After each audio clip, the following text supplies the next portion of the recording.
Yes, this is Nigel. This is Nigel Heathering.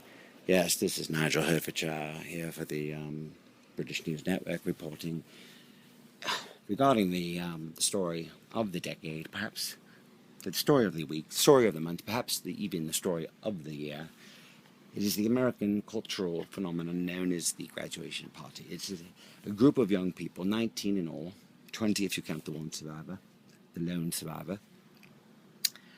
A group of individuals who attended an online college in New York City, Manhattan, and at the beginning of an entirely new stage of their life, at the commencement of their adulthood, at the very genesis of their journey through this magical world we call Earth, at the initiation and the creation of their own biological and psychological maturation, their entry into the world of adulthood, their ending and their death of their infancy and dependency on adults, parents, and locos parentis in all forms of support. They are, in the existential and economic sense of the word, on their own. It is the fork in the road of all development, of all cultural and personal existential development. It is when you leave the womb. It is when you leave the home. It is when the hero sets off into the journey. And at that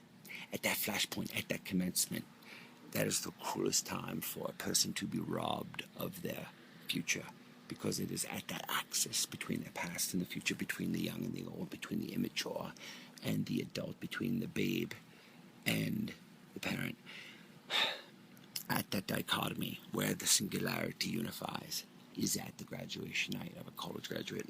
And at this night, they had a party for 19 of them, 20 if you count the survivor, 20 of them getting together, having revelry, recounting old experiences, reviving old antagonisms, expressing love, expressing hate, expressing their fear of the future and the unknown and uncertainties that come with it.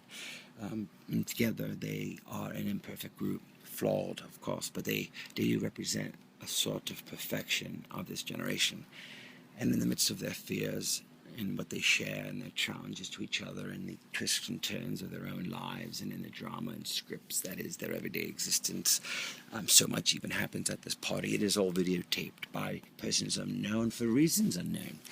And this videotape ends up with the FBI as well as with the Creative Art Agency, with an agent who had just sold to MTV a show that everybody laughed at. And when it was sent around, the Monday it was sent around a few years ago in Hollywood, when the spec tape of Jersey City, the pilot of Jersey Shore, went out to the studios, they laughed, literally laughed, and the reputation of CIA took a hit.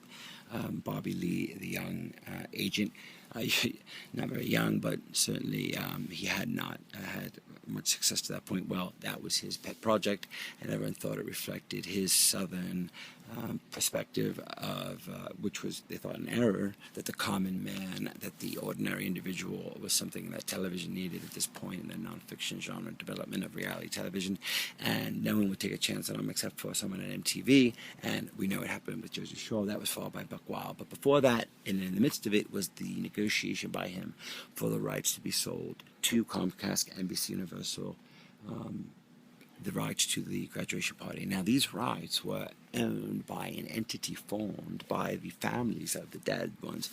Basically, after this party, there was a fire, and we don't know if it was accident or also we don't know if it was suicide or homicide. We don't know what happened, except there was one survivor, and he was questioned extensively. It turns out that at first he was very suspected to be the one that was guilty of this crime.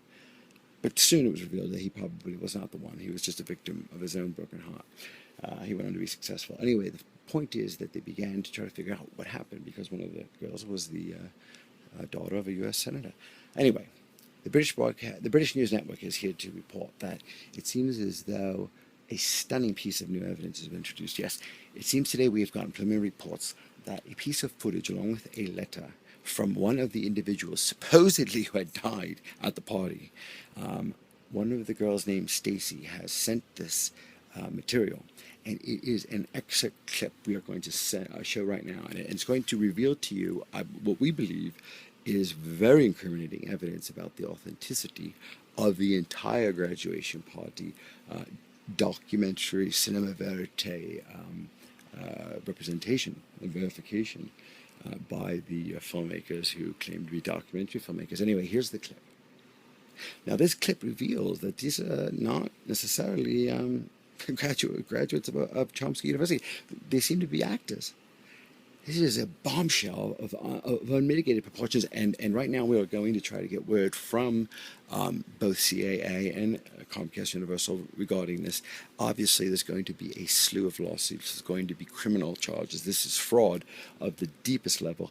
This is a felonious act, and yet here's the most ironic twist. Despite this revelation, Drudge has just reported that the graduation party Q rating has doubled, and the interests in it for the reruns. There was a rerun this evening, even after the story broke on Drudge, and it went up 38% viewership. So they're aware that it's fake now. The people out there, the viewing public, and they're now tuning in more and more to see, I guess,